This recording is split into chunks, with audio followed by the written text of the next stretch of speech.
నిన్ను నన్ను ప్రేమించిన దేవుడు ఈ పరిశుద్ధ గ్రంథంలోనే సమస్తాన్ని దాచిపెట్టాడు. ఎందుకంటే నిన్ను నన్ను అంతగా ప్రేమించాడు కాబట్టి. ఈరోజు మనిషికి కావాల్సింది ఏమిటి? శాంతి కావాలి, ఇది చదివితే దొరుకుతుంది. సమాధానం కావాలి, సంతోషం కావాలి, నెమ్మది కావాలి, పరిశుద్ధ గ్రంథంలోనే దొరుకుతుంది. జ్ఞానం కావాలి, వివేకం కావాలి, తెలివి కావాలి, ఇందులోనే దొరుకుతుంది. కుటుంబాన్ని ఎలా కట్టుకోవాలో సూత్రాలు తెలియాలి, ఇందులోనే ఉన్నాయి.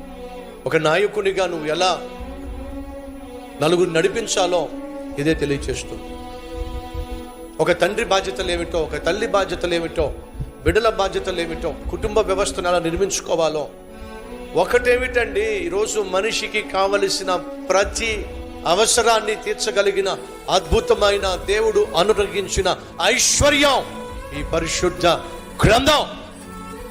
దురదృష్టం ఏమిటంటే ఈ గ్రంథాన్ని చదవకపోవడం వల్లే, ఈ గ్రంథాన్ని ధ్యానించకపోవడం వల్లే ఈరోజు నీ బ్రతుకు అతుకుల బ్రతుకుగా మిగిలిపోయింది.